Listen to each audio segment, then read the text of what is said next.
Hello guys, मैं करने जा रहा हूँ the 7 deadly sins revival of the commandment के एपिसोड और एक ही साथ में 3 एपिसोड एक्सप्लेन करने वाला हूँ। एलिजाबेथ ने मेरोल्डस से मिलने के लिए उसके बार के सामने जाने लगती है, लेकिन उसके चारों तरफ ना अंधेरा छा जाता है और मेरोल्डस ना आसमान में किसी ब्लैक मॉन्स्टर से खतरनाक फाइट कर रहा था और वो ब्लैक मॉन्स्टर ने एलिजाबेथ को भी पकड़ लेता है और मेरोल्डस भी उनके सामने ना फीका पड़ रहा था और एलिजाबेथ ना अपनी दूसरी आंख खोलती है और कहती है कि किसी को चोट मत पहुंचाओ। फिर हमें वो सीन दिखाया जाता है जहाँ पर मेरोल्डस ने रिवेंज का आउटर यूज करके ना हेनरिक्सन को हरा दिया था। उसके बाद ना मेरोल्डस एलिजाबेथ को अपने एडवेंचर पर जाने के लिए ना इन्वाइट करता है और वो साउथ की तरफ बढ़ने लगते हैं। तभी ना एलिजाबेथ की आंख खुल जाती है, वो सिर्फ एक सपना था और एलिजाबेथ ने इस लियोनेस किंगडम की तीसरी राजकुमारी है। एलिजाबेथ ने उस सपने के बारे में सोचने लगती है और अपने फादर के पास जाती है और कहती है कि मैंने एक अजीब सा सपना देखा और उसके फादर ना इस लियोनेस किंगडम के किंग है, किंग बाल्त्रा। एलिजाबेथ कहती कि मैंने ना सपने में देखा कि मैं 7 डेडली सिंस के साथ साउथ की तरफ ना सफर पे जा रही थी, लेकिन ये सिर्फ एक सपना है। लेकिन ना बाल्त्रा सीरियस मूड में आके कहता है कि ये नहीं हो सकता और बाल्त्रा कहते हैं कि 7 डेडली सिंस ने ना डीमन क्लैन के सील को हटने से रोककर हमारे किंगडम को बचाया है। नेक्स्ट सीन में ना एलिजाबेथ 7 डेडली सिंस के बारे में होती है और स्पीक करना knight of the leftover disposal hawk है। हॉक ना एलिजाबेथ से कहता है कि क्या किंग हमें मेडल देना चाहता है और एलिजाबेथ कहती कि हाँ,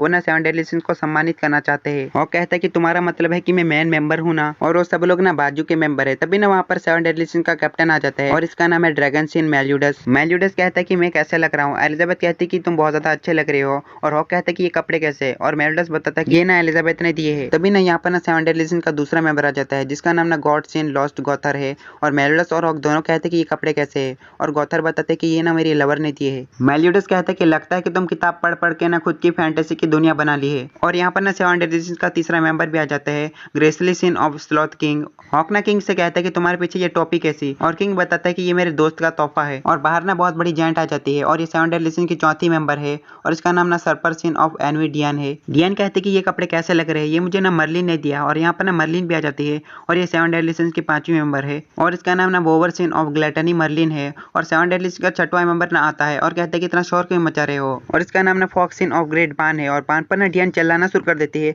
और कहती है कि तुमने नए कपड़े क्यों नहीं पहने, उन्हें चुनने में किंग और मैंने काफी ज्यादा मेहनत की है। बान कहता है कि ठीक है मैं उसे बाद में पहन लूंगा। मेल्यूडस कहता है कि ठीक है, कल ना अवार्ड सेरेमनी है, इससे पहले ना हमें चलो मजे करते हैं। और उसके बाद ना वो सभी पार्टी करने लगते हैं। बान ने मेल्यूडस से कहता है कि 1 मिनट मेरे साथ आओ कैप्टन, मुझे तुमसे बातें करनी है। और बान कहता है कि मुझे 7 डेडली सिंस में छुट्टी चाहिए। फिर मेल्यूडस कहता है कि क्या तुम मजाक कर रहे हो, फिर हमारे बार में खाना कौन बनाएगा। लेकिन ना बान कहते हैं कि मैं सीरियस हूँ। उसके बाद ना बान अपनी चीजें लेके जाने वाला होता है, तभी उसे किंग की आवाज आती है और किंग कहता है कि क्या तुम हमें बिना अलविदा कहे जाने वाले हो। कल ना तुम्हारे और कैप्टन के बीच जो बातें हुई थी ना, वो मैंने सुन ली थी। तुम्हारे और एलन के बीच जो हुआ था ना, उसके बारे में मुझे थोड़ा बहुत पता है और मैं खुश हूँ कि तुम मेरी छोटी बहन के बारे में बहुत ज्यादा सोचते हो। लेकिन अब मेरी छोटी बहन गुजर चुकी है और फेरी किंग का फॉरेस्ट पूरी तरह से जल चुका है। और बान कहता है कि मैं फेरी किंग के फॉरेस्ट में जा रहा हूँ और उन दोनों की बातों को ना कोई छुप कर सुन रहा था। नेक्स्ट सीन में ना वो पांचों अवार्ड सेरेमनी में पहुंच जाते हैं और मर्लिन ना हॉक से कहती है कि तुम्हें दिख नहीं रहा, तुम किंग के सामने हो। लेकिन हॉक कहते हैं कि मुझे इससे कोई दिक्कत नहीं, तुम लोग कंफ्यूज ना हो इसलिए मैं बता दूं कि ग्रेसली सिन ऑफ स्लॉथ का असली नाम ना हार्ले क्वीन है और सब लोग ना उसे किंग कहते हैं।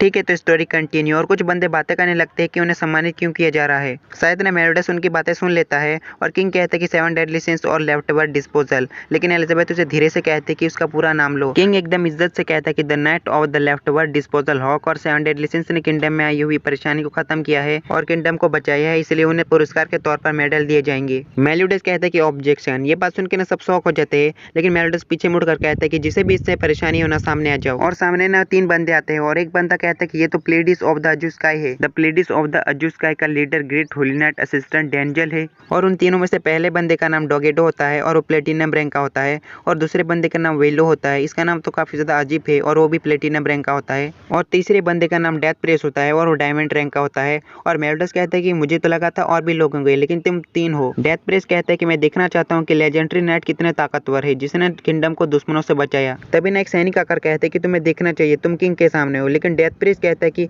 हमें ना एक दूर मिशन पे भेजा गया था, नहीं उन दोनों ने हमें भेजा था और मैं देखना चाहता हूँ कि 7 डेडली सिंस कितने ताकतवर है। किंग कहता है कि जैसी तुम्हारी मर्जी। और डोगेटो आगे बढ़ता है और कहता है कि मुझे पहले जाने दो। हॉक कहते हैं कि तुम्हारी मैजिक है 290, स्ट्रेंथ है 470 और स्पिरिट पावर है 100 और तुम्हारा पावर लेवल है 860। बुरा नहीं है, अगर तुम मेरे साथ लड़े ना तो बिल्कुल भी टिक नहीं पाओगे, इसलिए तुम मेल्डस के साथ लड़ो। गोथर ना मर्लिन से कहता है कि हॉक के कान में जो है ना वही की विलाय है ना। फिर मर्लिन बताती कि हाँ, मैंने बस उसे एक छोटा सा तोहफा दिया है। सीन पास्ट में जाता है। मर्लिन ना इविल आई बना रही थी और हॉक से कहते कि ये एक आई गॉडिस से है, इसने इस दुनिया में शांति लाई थी और वो दूसरों के अंदर देख सकता है। ठीक है, तो तुम बाहर जाकर नाइट्स को देखो। जैसे ही हॉक ना उन नाइट को देखता है, उसकी आंखों में कुछ नंबर दौड़ने लगते सकते हैं और मर्लिन उसे बताती है कि ये उनके पावर लेवल है। अगर तुम ध्यान लगाओगे ना तो तुम उनकी बाकी पावर भी देख सकते हो। हॉक जैसे ही ध्यान लगाता है ना उसको मैजिक पावर और स्ट्रेंथ और स्पिरिट पावर भी देख पा रहा था। हॉक ना काफी ज्यादा खुश हो जाता है और उछलने कूदने लगता है और मर्लिन से कहता है कि तुम मेरी पावर लेवल बताओ और मर्लिन कहती है कि 100 से मल्टीप्लाई किया जाए ना तो 3000। और ये बात सुनकर हॉक तो और भी ज्यादा खुश हो जाता है और मर्लिन सोचते है कि माफ करना हॉक, मेरी जबान फिसल गई थी। सीन प्रेजेंट में आता है और डॉगेटो ना फाइट के लिए तैयार हो जाता है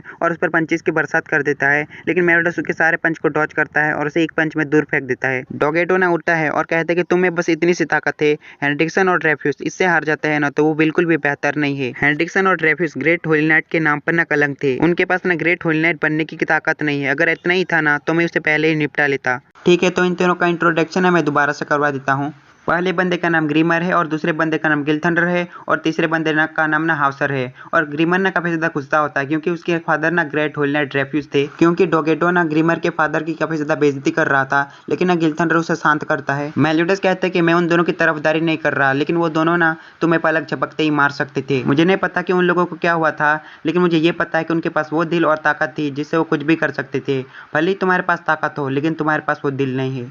डॉगेटो कहता है कि बकवास और उस पर अटैक करना शुरू कर देता है, लेकिन मेलियोडस उसके सारे अटैक को रोक देता है। डॉगेटो की उंगली की हालत खराब हो जाती है और डेथ प्रेस से वो छुटकू कहता है कि मुझे यकीन नहीं हो रहा कि वो अटैक और बचाव दोनों एक साथ कर रहा है। मेलियोडस ना डॉगेटो से कहता है कि तुम्हारे लिए अच्छा होगा कि तुम एक होली नाइट की स्टूडेंट बनने से शुरुआत करो, लेकिन डॉगेटो काफी ज्यादा गुस्सा होता है और उस पर अटैक करने के लिए बढ़ता है, लेकिन मेलियोडस के एक अटैक से ना वो पीछे जाने लगता है, लेकिन डेथ प्रेस उसे पकड़ लेता है। हॉक ना मेलियोडस की तरफ देखता है और कहता है कि मुझे यकीन नहीं हो रहा। मेलियोडस की मैजिक पावर 400, स्ट्रेंथ 960 और स्पिरिट पावर 2010 और उसकी पावर लेवल ना 3087 थी। मैजिक, स्ट्रेंथ और स्पिरिट पावर को मिलाकर ना पावर लेवल बनता है और मैं आगे सिर्फ पावर लेवल बताने वाला हूँ। मेलियोडस ने उन तीनों को कहता है कि अगला कौन है, लेकिन डेथ प्रेस कहता है कि इसके लिए मैं माफी मांगना चाहता हूँ। जंग के वक्त ना इसका दोस्त यहाँ पर था और उसकी दोस्त की मृत्यु हो गई। वैसे भी मैं काफी कुछ देख चुका हूँ, चलो हम पीछे हटते हैं। हॉक ना उन दोनों की पावर लेवल देखता है और कहते हैं कि लगता है कि मेलियोडस और मुझे देख के वो डर गए हैं। गॉथर ना हॉक को कहता है कि यह हालत पर निर्भर करता है और उनकी पावर ना बढ़ भी सकती है। हॉक कहता है कि क्या तुम भी दूसरों की पावर लेवल देख सकते हो, और गॉथर कहता है कि यह एबिलिटी तो मेरे पास पहले से ही थी। हॉक ना उसकी पावर लेवल चेक करता है और उसकी पावर लेवल थी 3100 और गॉथर कहता है कि तुम्हारी पावर लेवल है मैजिक 0 है, स्ट्रेंथ 25 है और स्पिरिट 5 है। हॉक ना गॉथर को पकड़ लेता है और कहता है कि तुम्हारी पावर लेवल ना मेरे से कम होनी चाहिए, लेकिन गॉथर कहता है कि 30 से कम होना बहुत ज्यादा मुश्किल है। हॉक कहता है कि बेवकूफो 3000 है और डैन कहते हैं कि किस बारे में बात कर रहे हो, और हॉक उसकी पावर लेवल देखता है और डैन की पावर लेवल थी 3250। गॉथर कहता है कि 7 डेडली सिंस के सारे मेंबर के पास ना 3000 से ज्यादा पावर लेवल है। हॉक ना मर्लिन की पावर लेवल देखता है और मर्लिन की बहुत ज्यादा पावर लेवल थी 4710। इंग्लिश गई तेल लेने 4710। गॉथर कहता है कि लगता है कि ग्रेट हॉक काफी ज्यादा गुस्से में है और हॉक को ना उसका मेडल मिलता है और गॉथर कहता है कि लगता है कि ग्रेट हॉक जल्दी शांत हो गए। फिर हमें वो सीन दिखाया जाता है और किंग ने ना 7 डेडली सिंस को चेतावनी दी थी कि ओलिवर की भविष्यवाणी मेरी गलत निकली, लेकिन ना गेमलॉर्ड किंगडम पर 10 शटडाउन के रूप में बहुत बड़ा खतरा आ रहा है। और फिर सीन प्रेजेंट में आता है। एलिजाबेथ मेलियोडस से कहते कि बान और किंग कहाँ पर है, और मेलियोडस कहता है कि वो चले गए। एलिजाबेथ सोचने लगते कि ये तो बिल्कुल मेरे सपने जैसा है, बान और किंग ना कहीं पर चले गए थे, क्या वो भी सपना सच हो सकता है, लेकिन मुझे ज्यादा सोचना नहीं चाहिए। डीएन एलिजाबेथ से कहते कि क्या हुआ, वैसे भी किंग ने मुझे कुछ नहीं बताया, मैं बहुत ज्यादा गुस्सा हूँ। सीन चेंज होता है और बान से ना किंग कहता है कि तुम फेरी किंग के फॉरेस्ट में क्यों जा रहे हो, वो तो पूरी तरह से तबाह हो गया था, लेकिन ना बान कहता है कि तुम मेरा पीछा बंद करो। किंग कहता है कि मैं जब तक तुम सच्चाई न बता दो मैं तुम्हारा पीछा करता रहूंगा। सीन चेंज होता है। हॉक ना कुछ ही कुछ जा रहा था, उसके सामने वही तीनों आ जाते हैं। ग्रीमर ना मेलियोडस से कहता है कि तुम्हारा शुक्रिया मेरे पापा के बारे में बोलने के लिए, लेकिन मेलियोडस कहता है कि जो सच था वो मैंने बोला है। वैसे तुम्हारे बारे में मैंने कुछ सुना है कि तुम ड्रेफ्यूज के साथ लड़ते हुए काफी ज्यादा घायल हो गए और टाउनरार के कुछ मेंबर मर गए, क्या ये सच है? लेकिन ना ग्रीमर कहता है कि ये कोई गलती होगी, मेरे पापा ने प्रिंसेस एलिजाबेथ को बचाने के लिए अपनी जान की कुर्बानी दे दी। हाउसर कहते हैं कि मैं भी इस पर यकीन करना चाहता हूँ, लेकिन ये नजरअंदाज ना कर सकने वाली सच्चाई है। मर्लिन कहती कि एक तरफ उसने एक साथी की जान ली और एक तरफ ना अपनी जान खोकर एक साथी की जान बचाओ। जब मुसीबत पैदा होती है ना तब तुम्हें अलग नजरिए से देखना चाहिए। जब तुम्हें उसे असामान्य बातों के पीछे का कारण पता चलेगा ना एक पूरी तरह से अलग जवाब सामने आएगा। मर्लिन ने उन तीनों से कहते कि इसका जवाब ना तुम्हें खुद ढूंढना चाहिए और कहते कि कैप्टन चलो चलते हैं। मेलियोडस कहता कि बाय बाय 3 लोगों का शरारती ग्रुप। हॉक ना उन तीनों के पावर लेवल देखता है और कहता कि तुम लोग तो मेरे सामने बच्चे हो, और खुशी खुशी जाने लगता है और कहता कि मेलियोडस और बाकी तो बस मजाक ही कर रहे होंगे। हाउसर कहता कि 3 लोगों का शरारती ग्रुप, और ग्रीमर हंसने लगता है और कहता कि जो तुम लोग ना पहले शरारतें करते थे ना तो बीच में ना मुझे घसीटा जाता था। हाउसर कहता कि वो लोग ना हमें 3 लोगों का शरारती ग्रुप का के बुलाया करते थे।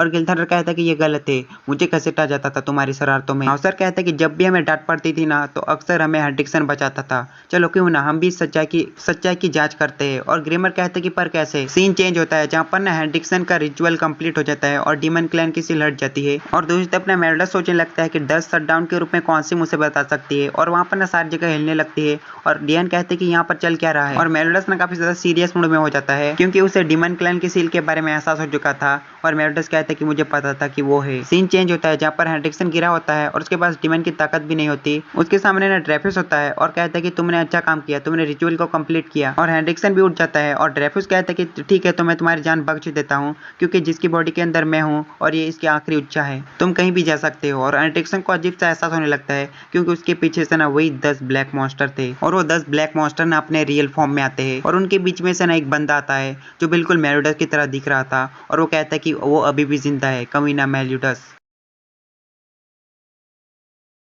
और एपिसोड 2 स्टार्ट हो जाता है और 10 कमेंडमेंट के एक मेंबर कहते हैं कि फ्रेडरिन क्या ये इंसान की बॉडी है। ड्रेफिस की बॉडी को जिसने कंट्रोल में लिया है ना वो 10 कमेंडमेंट का पहला मेंबर है जिसका नाम फ्रेडरिन है। फ्रेडरिन कहता है कि हाँ बिल्कुल, और इसे इस्तेमाल करना ना बहुत ज्यादा आसान है। और 10 कमेंडमेंट का दूसरे मेंबर का नाम है ग्लॉक्सिनिया। ग्लॉक्सिनिया कहता है कि डीमन क्लैन की पूरी सील क्यों नहीं हटी। फ्रेडरिन बताता है कि मेरे पास ना गॉडिस ब्लड बहुत ज्यादा कम था। फिर हमें पता चलता है कि एलिजाबेथ जब घायल हुई थी ना तब ड्रेफिस ने उसका ब्लड ले लिया था। और 10 कमेंडमेंट की तीसरी मेंबर का नाम डेररी है और डेररी कहती है कि बाकी सब लोगों को छोड़कर ना तुम्हें नहीं लगता कि ये कम है। और 10 कमेंडमेंट का चौथे मेंबर का नाम ना मॉन्स्पिट है और मॉन्स्पिट कहता है कि तुम्हारा मतलब गॉडिस क्लैन, जायंट क्लैन और फायरी क्लैन के अस्तित्व से है। डेररी कहते हैं कि हाँ बिल्कुल, 3000 साल पहले जो लड़ाई हुई थी ना उसमें ना वो काफी सारी ताकतें हार चुके हैं और हम भी ना काफी सारी ताकतें हार चुके हैं। अभी ना ब्रिटियाना में इंसानों का राज है। और 10 कमेंडमेंट की पांचवी मेंबर का नाम ना मेलास्कुला होता है और मेलास्कुला कहते हैं कि 5 क्लैन में से ना वो सबसे ज्यादा कमजोर है। इंसान की उम्र कम होती है और वो फिजिकल बहुत ज्यादा कमजोर होते हैं। और 10 कमेंडमेंट का छठवें मेंबर का नाम ना गैलेंड होता है और गैलेंड ने फ्रेडरिन से कहता है कि तुम ही थे जो बच चुके थे, तुम इतने वक्त से कहाँ थे।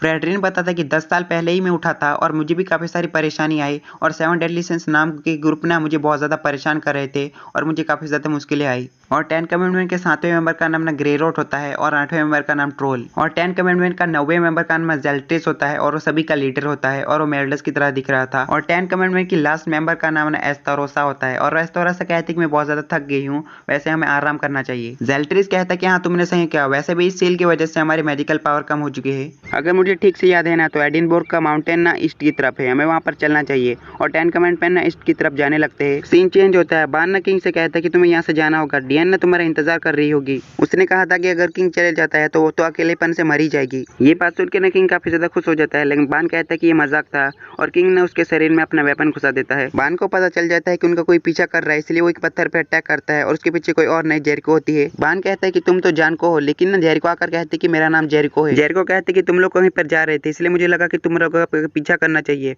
और किंग कहते हैं कि हम तो बहुत ज्यादा दूर आ चुके हैं, 20 मील दूर। जेरिको कहते हैं कि मुझे कोई दिक्कत नहीं, वैसे भी ये तुम्हारी गलती है और तुम्हें मुझे अपने साथ ले जाना होगा। और बान से किंग पूछता है कि तुमने क्या किया था और बान बताता है कि मैंने ना एक बार उसके कपड़े फाड़ दिए थे। वो तीनों ना आगे बढ़ ही रहे होते हैं, आगे बहुत ज्यादा फॉग होती है इसलिए डर के मारे ना जेरिको बान से चिपकने लगती है। जैसे ही वो तीनों बाहर निकलते हैं ना आगे ना हरियाली से भरा हुआ फेरी फॉरेस्ट था। किंग ना खुशी के मारे रोने लगता है और कहता है कि सच में ये दोबारा से जिंदा हो चुका है। और वो सभी ना फॉरेस्ट के अंदर चले जाते हैं। कुछ आगे जाने के बाद ना उन्हें 3 फेरिस मिलती है और 3 फेरी कहते हैं कि हमारे फेरी किंग आ चुके हैं, जल्दी चलते हैं। किंग कहता है कि ये तो जिसका एंडी और मेलिक है, लेकिन वो तीनों फेरिस उसे देखकर खुश नहीं होती और कहती कि ये धोखेबाज हार्ली क्विन है जिसने 700 सालों पहले ना इलेन को धोखा दिया और फॉरेस्ट छोड़ के भाग गया, जिसकी वजह से फॉरेस्ट पूरी तरह से जल गया था। और वो तीनों फेरी ना किंग को बाजू में छोड़ के आगे निकल जाती है और एक फेरी रुककर कहते हैं कि लेडी इलेन ने उस पर भरोसा किया और एक सिगरेट ट्री का बीज दिया, जिसकी वजह से ना फॉरेस्ट दोबारा से बन गया। बान कहते हैं कि मैंने तो बस एक बीज बोया था। और उस तीनों फेरी कहते हैं कि स्वागत है फेरी किंग बान। और वहाँ पर ना बहुत सारी फेरी आ जाती है और वो सभी लोग ना इलेन की बॉडी होती है वहाँ पर जाते हैं क्योंकि ना फेरी की बॉडी कभी सड़ती नहीं। किंग ना अपनी बहन की बॉडी देखकर दुखी हो जाता है और बान उसे पकड़ कर कहते हैं कि तुम मेरा इंतजार करना, मैं तुम्हें जरूर जिंदा करूंगा।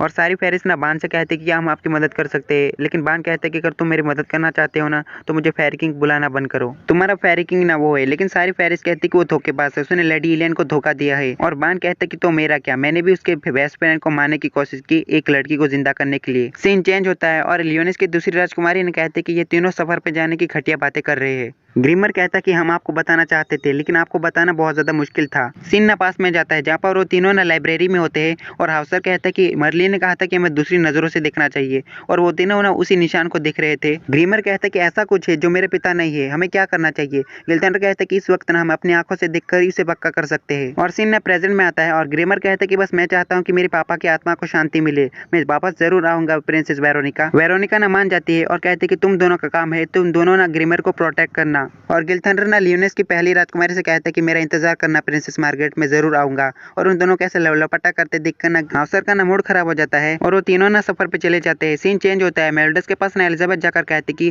क्या आप नई एडवेंचर पे जाने वाले हैं तो मुझे तैयारी करनी चाहिए, लेकिन मेलोडस कहते कि नहीं, तुम हमारे साथ नहीं चल रही। एलिजाबेथ कहती कि लेकिन आपने कहा था कि फाइट खत्म होने के बाद ना हम दोनों बाहर को चलेंगे, लेकिन मेलोडस कहता कि ऐसा मैंने कुछ नहीं कहा था, तुमने शायद गलत सुना होगा। एलिजाबेथ कहती कि आप अजीब बर्ताव कर रहे हैं, क्या कुछ हुआ है। लेकिन मेलोडस अपनी खतरनाक पावर यूज करने लगता है और वही ठरकी वाली हरकतें करने लगता है और वहाँ पर हॉक आता है और मेलोडस को पकड़ लेता है और एलिजाबेथ से कहता है कि यहाँ से भाग जाओ, मैंने मेलोडस को पकड़ा है। लेकिन एलिजाबेथ कहती कि नहीं, मुझे इस बारे में बात करनी है और मेलोडस कहता है कि माफ करना पर हमें अभी स्टॉक्स भरने हैं। सीन चेंज होता है और डियान के पास ना एलिजाबेथ होती है और एलिजाबेथ कहती है कि मेलोडस ना काफी ज्यादा अजीब बर्ताव कर रहा है और डियान कहती है कि हाँ तुमने सही कहा, जब किंगडम में भूचाल आया था ना तब मेलोडस कुछ देर के लिए सही लेकिन ना अजीब बर्ताव कर रहा था, लेकिन ना मेलोडस हमेशा तुम्हारा ध्यान खींचने की कोशिश करता है। ये बात सुनकर एलिजाबेथ पूरी तरह से लाल हो जाती है। डियान कहती कि या तो मेलोडस को पसंद करती हो, लेकिन एलिजाबेथ कहती कि मुझे नहीं पता, लेकिन ना इससे पहले किसी के बारे में मैंने ऐसा महसूस नहीं किया। डियान कहती कि इसका मतलब नहीं ये प्यार है, तुम्हें मेलोडस को अपनी फीलिंग बतानी चाहिए, लेकिन ना एलिजाबेथ कहती कि ये एहसास ना मेरे अंदर ही होना काफी है। डियान ना उठकर कहती कि तुम्हें मेलोडस को अपनी फीलिंग बतानी चाहिए, लेकिन एलिजाबेथ कहती क्या तुम्हें कुछ हुआ है। डियान ना सोचने लगती है और कहती कि इनके बारे में मुझे सब कुछ याद आ गया है, लेकिन पता नहीं वो मुझे छोड़कर क्यों चले गए हैं, शायद मैंने अपनी फीलिंग नहीं बताई ना इसलिए। अगर वो दोबारा से नहीं आए तो मुझे क्या करना चाहिए, लेकिन मैं सच में किंग को बहुत ज्यादा पसंद करती हूँ। सीन चेंज होता है जहाँ पर किंग काफी ज्यादा दुखी होता है और वो कहता है कि मैं एलियन के चेहरे की तरफ देखने की हिम्मत नहीं कर सकता। तभी उसे एक पत्थर आके लगता है और फिर उसे कहने लगते कि फॉरेस्ट से चले जाओ, भले ही किंग बान ने तुम्हें माफ कर दिया होगा लेकिन हम तुम्हें माफ नहीं करेंगे। तभी ना वहाँ पर किंग का डॉगी आ जाता है और उन्हें डरा कर भगा देता है और वो दोनों एक जगह पर बैठे होते हैं और किंग कहता है कि मैं अपने बेस्ट फ्रेंड को बचाने के लिए ना फॉरेस्ट को छोड़ दिया, लेकिन आखिरी में मैं किसी को भी बचा नहीं पाया। शायद ना मुझे किंगडम में वापस चले जाना चाहिए, लेकिन ना किंगडम में शांति वापस आ चुकी है, इसलिए 7 डेडली सिंस में शायद मेरी जरूरत नहीं होगी। मुझे पता है कि डियान भी इससे खुश नहीं होगी और किंग ने अपने बेस्ट फ्रेंड हेलब्राम का हेलमेट पहन लेता है। तभी ना उसे हेलब्राम दिखने लगता है और हेलब्राम कहता है कि तुम हमेशा की तरह रो रहे हो,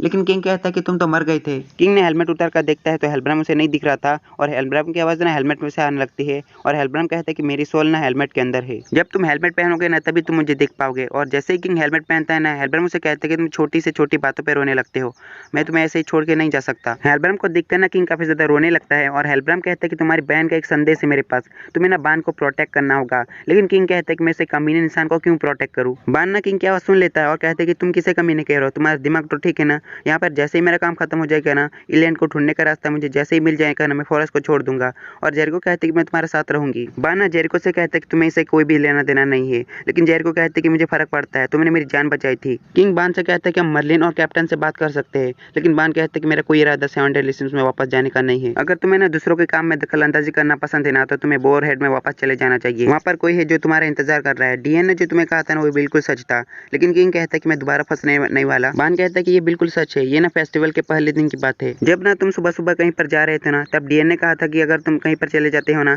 तो मैं अकेलेपन से मरी जाऊंगी। किंग ना पूरी तरह से लाल हो जाते हैं और बान कहते हैं कि तुम्हें वापस लौटना चाहिए। सीन चेंज होता है जहाँ पर ना डियान कहते कि किंग ने मुझसे कहा था कि वो हमेशा मुझे प्यार करेगा। एलिजाबेथ ना डियान से कहते कि मुझे तुम्हारी फीलिंग से जलन हो रही है और डियान उसे कहते कि तुम्हें कैप्टन को अपनी फीलिंग बतानी चाहिए। और एलिजाबेथ को याद आता है कि उस बुढ़े ने कहा था कि कैप्टन ना लिस को पसंद करता है। तभी ना उन दोनों के सामने गीला का भाई जेल दिखता है और उसके पास जाकर कहते कि गीला कहाँ पर है, लेकिन जेल कहते कि गीला कौन है, मैं उसे जानता नहीं। सीन चेंज होता है, गौथा ना गोली खाता है और मर्लिन उसे और गोली देती है और कहते कि तुम्हें इसे हर रोज लेना होगा, मैं तुम्हारा आर्मर बना दूंगी। गौथर जा रहा था और पीछे से ना मेलोडस रोकता है और गौथर के हाथ में से ना वो गोलियां गिर जाती है। मेलोडस कहता है कि तुम्हें तैयार होना होगा, कल या परसों हम जाने वाले हैं। और गौथर कहता है कि क्या ये तुम्हारा आदेश है। मेलोडस कहता है कि आदेश तो नहीं है। तो गौथर कहता है कि तो मुझे मानने की जरूरत नहीं और वो गीला से बातें करने लगता है। हॉक ना नीचे बड़ी सारी गोलियां खा जाता है जो गौथर के पास थी और मेलोडस उसे कहता है कि तुम्हें ऐसी चीजें नहीं खानी चाहिए। मेलोडस ना मर्लिन के पास जाता है और कहता है कि जो तुमने मुझसे ना ले लिया था 10 साल पहले वो मैं लेने आया हूँ। मर्लिन कहते कि क्या ये कल के भूकंप से संबंधित थे और मेलोडस कहता है कि ये संकेत था, डीमैन क्लन की सिल हट चुकी चुकी है। और मर्लिन कहती है कि इसका मतलब हेनरिक्सन बच चुका था। मेलियोडस कहते हैं कि परेशानी ये नहीं है, वहाँ से जो निकला है ना वो 10 कमेंडमेंट्स है। और ये बात सुन के ना मर्लिन काफी ज्यादा गुस्सा हो जाती है और कहती है कि माफ करना, लगता है कि कैप्टन हम लोगों को मुड़ में आना होगा। सीन चेंज होता है, गीला और गौथर एक साथ होते हैं। वहाँ पर ना डियन आती है और कहती है कि देखो गीला, तुम्हारे भाई जेल को कुछ हो चुका है। लेकिन ना गीला साफ साफ मना कर देती है और कहती है कि मेरा कोई भाई नहीं है, मेरे परिवार में सिर्फ गौथर है। डियन कहती है गौथर अब तुम ये मत कहना। दोस्त अपना हॉकी हालत खराब होती है और मेरोडस कहता है कि यही होता है जब तुम जमीन पे पड़ी चीजें खा लेते हो। मर्लिन पूछती है किसने क्या खाया था और मेरोडस बताता है कि इसने नीचे पड़ी हुई डिब्बी में से कुछ गोलियां खा ली थी। मर्लिन कहती है कि इसने शायद ना मैजिकल स्टेबलाइजिंग गोलियां खा ली होगी, ये शायद मुसीबत बन सकती है। सीन चेंज होता है और डियन गौथर से कहती है कि इसका मतलब तुमने ना गीला की यादें चेंज कर दी है। गौथर के पास ऐसी पावर है जिससे ना वो किसी की भी यादें चेंज कर सकता है। गौथर कहता है कि हाँ बिल्कुल, ये प्रोसेस ना पूरा हो चुका है। गीला के साथ ना मेरा अच्छा रिलेशन बनाने के लिए ना उसके भाई की यादें मिटाना जरूरी था। मुझे ना ऐसे दिल की जरूरत है जो मेरी भावना को समझे। मैंने कैप्टन और बान के साथ ना दोस्ती के बारे में समझने की कोशिश की, लेकिन ना मुझे लड़ाई के बीच में ऐसी भावना का पता चला जिससे ना मैं पूरी तरह से प्रभावित हो गया, वो है प्यार। उसके बाद ना मैंने फैसला किया कि मैं दोस्ती के बजाय ना प्यार को समझूंगा। डियन कहते कि इसका मतलब तुमने ना गीला का मदद करने का नाटक किया और गौथर कहते कि हाँ बिल्कुल। उसके बाद ना मैंने उसकी यादें चेंज कर दी और मैंने ये यादें भर दी कि हम दोनों ना मंगेतर है और वो मेरे स्टूडेंट भी है। डियन ना चिल्लाते हुए कहते कि क्या ये तुम्हारा बहाना है, तुमने किसी इंसान की यादें बदली है। और गौथर कहते कि गीला की यादें ना बहुत ज्यादा बुरी थी और मैंने इसकी यादें बदली है और तुम कहना चाहते हो कि क्या गीला अपनी यादों से खुश रहेगी। डियन कहती कि हाँ बिल्कुल, भले ही गीला की यादें ना जितनी भी बुरी हो, लेकिन जेल और गीला ने जो साथ वक्त बिताया है ना वो इसे बदला नहीं जा सकता। गौथर कहते कि मुझे ये समझ में नहीं आ रहा और डियन कहती कि एलिजाबेथ कैप्टन और मर्लिन को बुला कर लाओ। लेकिन ना गौथर कहते कि मैं तुम लोगों को दखल अंदाजी नहीं करने दे सकता। लेकिन ना डियन गौथर का हाथ पकड़ लेती है और एलिजाबेथ को भी प्रोटेक्ट करती है और किंगडम के लोग ना उन दोनों को देखने लगते हैं और डियन कहते कि इसे बंद कर दो, इससे ना गड़बड़ हो जाएगी। गौथर ना अपना सीक्रेट ट्रेजर निकालता है, ट्विन बो और ब्लैकआउट स्किल यूज करता है और कहता है कि जिनकी भी स्पिरिट पावर ना 400 से कम होगी वो सब लोग ना बेहोश हो जाएंगे। इंसान की यादें कुछ नहीं, वो सिर्फ डाटा होता है जिसे बनाना और मिटाना बहुत ज्यादा आसान है। डियन कहते कि मैंने भी किसी वजह से किंग और मेरी यादें ना भुला दी थी और मैं अपने आप को कभी माफ नहीं कर सकती। लेकिन पर ना वो सारी यादें मुझे याद आ चुकी है जो मेरी दिल की गहराइयों में गड़ी हुई थी और इन यादों को ना मिटाया नहीं जा सकता। और दोबारा से गौथर कहते हैं कि मुझे कुछ समझ में नहीं आ रहा। एपिसोड 3 की स्टार्टिंग में मैं 5 क्लैन के बारे में बताता हूँ। पहला ना इंसानों का क्लैन, दूसरा फेरी क्लैन और तीसरा जाइंट क्लैन और चौथा ना डीमन क्लैन और लास्ट गॉडिस क्लैन। एपिसोड की स्टार्टिंग में ना गैमलोट किंगडम में एक बहुत बड़ा मॉन्स्टर था और वहाँ पर ना गैमलोट किंगडम का किंग भी था जिसका नाम आर्थर था। सीन चेंज होता है, एलिजाबेथ ना एक जगह पर होती है और उसे एक पोस्टर आकर लगता है। वो ना मेलियोडस का पोस्टर था और उसके पीछे से ना मेलियोडस आ जाता है तो भी अपने बड़े वाले साइज में। तभी ना एलिजाबेथ उठ जाती है क्योंकि ना गौथर के मैजिक से वो बेहोश हो चुकी थी। एलिजाबेथ ने उठने के बाद कहती कि डियन और गौथर, और सीन चेंज होता है जहाँ पर ना डियन और गौथर काफी ज्यादा खतरनाक फाइट कर रहे थे और गौथर कहता है कि तुम तो काफी ज्यादा पावरफुल हो। वैसे ना मैंने जायंट क्लैन से कोई कम उम्मीद नहीं की थी, अगर मेरे पास सीक्रेट ट्रेजर नहीं होता ना तो मैं मुश्किल में पड़ जाता। डियन ने अपनी स्किल यूज करती है और 2 गोलम बना लेती है और गौथर पे अटैक करता है। लेकिन ना गौथर अपनी स्किल यूज करता है हाईजैक की और उन दोनों गोलम को ना अपने कंट्रोल में ले लेता है और डियन पे अटैक करता है। डियन ना गौथर से कहते कि बेवकूफ गौथर, जल्दी से होश में आओ। और वहां पर ना बहुत बड़ा ब्लास्ट होता है और जल्दी से मेलियोडस वहां पर पहुंच भी जाता है और गौथर ना एक कोने पे बैठा होता है और मर्लिन उससे कहते कि तुम्हें अंदाजा भी है तुमने क्या किया है। गौथर कहता है कि ठीक है तो मुझे कैद कर दो जहाँ पर मैं सिर्फ अकेला रहूंगा। सीन चेंज होता है जहाँ पर 10 कमेंडमेंट का लीडर जेल्ट्रिस कहता है कि किंगडम के सेंटर में बहुत बड़ा धमाका हुआ है और ये बचा हुआ मैजिक कोई शक नहीं कि मेलियोडस का काम है, ये तो 30 फीट नीचे है। एस्टोरस कहते कि कोई फर्क नहीं पड़ता, हम इस दुनिया में आ चुके हैं। और यहाँ पर ना एक नया बंदा आता है और जेल्ट्रिस उसे अपना भाई कह रहा था। सीन चेंज होता है, गौथर ना जेल और गीला की याददाश्त वापस ले आता है और कहता है कि प्लीज मुझे माफ कर देना, मैं तुम लोगों को चोट नहीं पहुंचाना चाहता था, मैंने तुम्हारी याददाश्त दोबारा से ला दी है। गीला ना अपने भाई जेल को गले से मिला लेती है और कहते कि प्लीज मुझे माफ कर देना, पहले मैंने तुम्हारे साथ अच्छा बर्ताव नहीं किया था। और गौथर दोबारा से कहता है कि प्लीज मुझे माफ कर देना और मेलियोडस ने उसके ऊपर जोरदार घुसा मारता है। गौथर कहते कि मैंने कहा ना मुझे माफ कर देना और गीला कहते कि मुझे तुम पर इंसाफ नहीं लगाना चाहिए था, तुमने मेरी यादें हटा दी, मेरे ख्याल से ना तुमने मेरी मदद करने की कोशिश की है, हालांकि वो सारी मेमोरी नकली थी लेकिन तुमने मेरी अच्छी यादें बनाई, तुम्हारा शुक्रिया मेरे पापा डेल की यादें दिलाने के लिए और मैं यहाँ से जा रही हूँ। और गौथर कहता है कि क्या उसने मुझे छोड़ दिया। और यहाँ पर टाउन रोड का कैप्टन भी आ जाता है जिसका नाम स्लाइडर होता है और मर्लिन कहती कि अच्छा हुआ कि तुम यहाँ पर आ गए, मुझे तुमसे कुछ काम है। स्लाइडर कहते कि तुम मुझे कोई भी आदेश दे सकते हो और मेलियोडस उसे कहता है कि तुम्हारा मर्लिन के साथ रिलेशन क्या है और स्लाइडर कहता है कि अपनी बकवास बंद करो। मर्लिन ने ना किस तरह से किंग बाल्ट्रा को बचाया था, मेरे रोंगटे खड़े हो गए, प्लीज मर्लिन मुझे आपको माई लेडी कहने दो। और मर्लिन कहते कि मुझे फर्क नहीं पड़ता, तुम मुझे कुछ भी कह सकते हो। मर्लिन ना गौथर को अपने पास बुलाती है और अपने एब्सोल्यूट कैंसल की स्किल यूज करती है जिससे ना गौथर पूरा तरह से छोटा हो जाता है, एक डॉल बन जाता है। मर्लिन बताती कि गौथर ना एक डॉल था जिसे ना बहुत समय पहले एक जादूगर ने बनाया था और वो गॉथर को ना स्लेडर को दे देती है और कहते हैं कि तुम्हें इसका ख्याल रखना है, जब किंग के आदेश पे हम मिशन पे जाएंगे ना तब तुम्हें इसका ख्याल रखना है। अब मुझे समझ में आया गॉथर ना रोबोटो जैसे क्यों बातें करता था। और वो सब लोग ना बार के अंदर चले जाते हैं और हॉक कहता है कि दुनिया में कितनी ज्यादा अजीब चीजें रहती है। और मर्लिन ना हॉक से कहते हैं कि क्या तुम ठीक तो हो ना। हॉक कहता है कि मैं बहुत ज्यादा चौंक गया था लेकिन अब मैं ठीक हूँ। डियन ना कैप्टन से कहते हैं कि क्या तुम्हें इसके बारे में पहले पता था। और वो सोचने लगती है कि गॉथर ने उसे कहा था कि मुझे एक दिल की जरूरत है जो भावना को समझ सके। और डियन कहते हैं कि मुझे लगा कि वो बकवास कर रहा होगा लेकिन अब मुझे लगता है कि वो सीरियस था। और मेलोडस कहता है कि मैंने ऐसे भी पहले बड़ी बड़ी चीजें देख रखी है इसलिए मैं बिल्कुल भी हैरान नहीं हूँ और अभी भी गॉथर हमारे 7 डेडली सिंस का एक मेंबर रहेगा। तभी ना डियन को कुछ हो जाता है और डियन कहते हैं कि मुझे अचानक से कुछ ठीक नहीं लग रहा। मेलोडस कहता है कि स्लाइडर क्या तुम हमारे साथ चलना पसंद करोगे। और स्लाइडर मान जाता है और एलिजाबेथ कहती है कि मैं भी आपके साथ चलना चाहती हूँ। लेकिन मेलोडस कहता है कि मैंने पहले भी कहा था कि तुम हमारे साथ नहीं चल रही। एलिजाबेथ कहती है कि मैं भी इस ग्रुप का एक हिस्सा हूँ या फिर मुझे ऐसा लगता है या फिर तुम मुझे एक बोझ समझते हो। मेलोडस कहते हैं कि हाँ बिल्कुल। और डियन आकर उसे जोरदार पंच मारती है और हॉक भी उसे लात मारता है। और हॉक कहता है कि तुम थोड़ा सोचो तुम कोई गॉथर नहीं हो। एलिजाबेथ ना दुखी हो जाती है। उसके पास ना स्लाइडर आकर कहता है कि तुम्हें दुखी होने की जरूरत नहीं,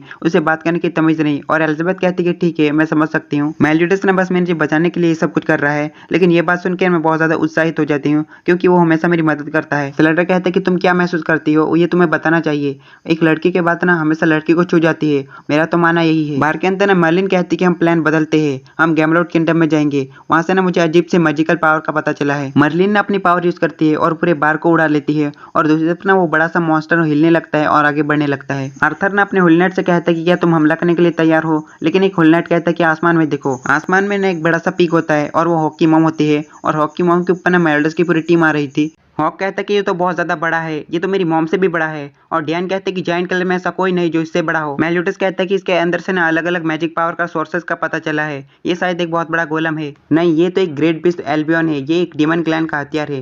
डीमन क्लैन ने इसे एंशिएंट वॉर में बनाया था। शायद ना 10 कमेंडमेंट वापस आ गया है इसलिए दोबारा से जिंदा हो चुका है। इसके बारे में ना बाद में बताऊंगा, इससे पहले इसे संभालते हैं। स्लेडर कहता है कि इसका इरादा मुझे महसूस हो रहा है, ये बिल्कुल हेंड्रिक्सन से मिलता है। हॉक कहता है कि मेलोडस का तो पावर लेवल ना 3710 है और मर्लिन का 4710 और मॉन्स्टर का तो 5500 है। वो मॉन्स्टर ना काफी ज्यादा चिल्लाता है और मर्लिन कहते कि शायद ना हमारी पावर महसूस करके ऐसा कर रहा है और मॉन्स्टर अटैक करता है। लेकिन मर्लिन ने वहां पर शील्ड लगाई थी और मर्लिन कहती कि अच्छा हुआ कि मैंने यहाँ पर शील्ड लगा दी। लेकिन इस मॉन्स्टर की पावर की वजह से ना 1-2 बार के बाद ये शील्ड टूट जाएगी। वो मॉन्स्टर ना अटैक करके वो शील्ड तोड़ देता है और अपने मुंह में से ना फायर फेंकता है। लेकिन ना गैमलॉर्ड किंगडम के हुलनेट उसे रोक लेते हैं। एक हुलनेट बताता है कि हम अगली बार नहीं कर सकते और मर्लिन ने मेलोडस को वहां पर टेलीपोर्ट कर देती है। मेलोडस ना अपनी फुल काउंटर एबिलिटी से उसके दूसरे अटैक को रिफ्लेक्ट कर देता है। मेलोडस ना आर्थर को हेलो करता है और मर्लिन से कहता है कि तुम्हारी टाइमिंग बिल्कुल सही थी। मर्लिन ना स्लाइडर से कहते कि प्रिंसेस को अंदर ले जाओ, यहाँ का माहौल खराब होने वाला है। मेलोडस कहते कि इस वक्त एल्बियन के सीने में ना एक कोर है जो बहुत ज्यादा कमजोर है, हमें उसे निकालना होगा। आर्थर कहता है कि मेलोडस के पीछे चलो।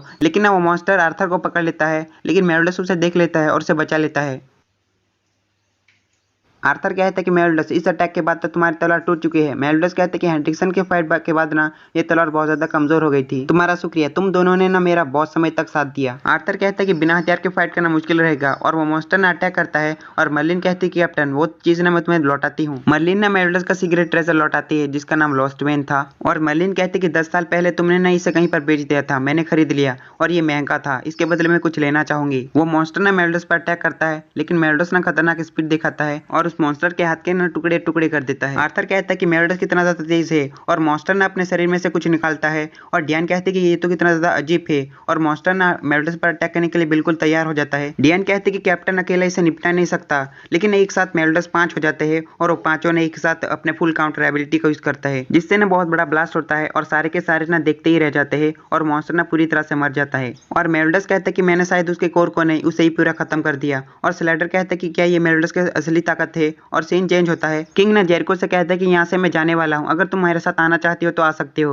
लेकिन जेरिको कहते कि मुझे अकेला छोड़ दो। तभी ना वहाँ पर एक फेरी आती है और कहती कि इंसान यहाँ से चले जा। जेरिको ना उस फेरी को चिढ़ाती है। तभी ना यहाँ की सारी जगह हिलने लगती है और पेड़ ना अपने आप बढ़ने लगते हैं। जेरिको चिल्लाती है और कहती कि यहाँ पर क्या हो रहा है। और किंग कहता है कि नॉर्मली यहाँ तो पेड़ बढ़ते नहीं, अगर ये फेरी किंग के फॉरेस्ट के सिगरेट ट्री के बीच से पैदा हुआ होगा लेकिन 20 सालों में इतना नहीं बढ़ सकता। और यहाँ पर तो स्प्रिंग ऑफ द लाइफ भी नहीं है। एंडी उसके पास आती है और कहती कि पर वो है। लेकिन ना कुछ सालों सालों में यहाँ पर एक बार आकर ना फॉरेस्ट के साथ अपना जीवन बनाता है। दूसरी तरफ ना बान ट्री के जड़ों के अंदर ना अपना ब्लड डाल रहा था और उसके पीछे से एक फेरी आती है और कहते हैं कि आपके इतने सालों के त्याग के बाद ना फॉरेस्ट अपना असली रूप ले रहा है। तुम्हारा ना बहुत ज्यादा शुक्रिया। लेकिन बान कहता है कि शुक्रिया कहने की कोई जरूरत नहीं है, ये मैं एलियन के लिए कर रहा हूँ। तुम पिछले फेरी किंग और अभी के फेरी किंग की ना एडवाइजर थी, यानी सलाहकार थी, है ना? ऐसे तो तुम क्यों नहीं किंग बन जाती? और वो फेरी बताते कि सिगरेट ट्री किंग को चुनता है। बान कहता है कि इसका मतलब यहाँ का फेरी किंग मैं नहीं हूँ और वो फेरी बताती कि हाँ बिल्कुल, यहाँ का किंग न सिर्फ हालवे किंग बन सकता है। दूसरी तरफ अपना किंग कहता है कि दोबारा से फॉरेस्ट हिल रहा है, क्या पेड़ दोबारा से बढ़ रहे हैं? लेकिन नहीं, ये तो कुछ और है। फेरिस ना चिल्लाते हुए भागने लगती है और कहती है कि फॉरेस्ट के बाहर एक बहुत बड़ा मॉन्स्टर है और वो बड़ा सा मॉन्स्टर ना एक एल्बियन था, दूसरा एल्बियन, लेकिन वो काफी ज्यादा लंबा था, मोटा नहीं। और इसके साथ ये वाला एपिसोड खत्म होता है। अब मैं डेली एक्टिव रहने वाला हूँ।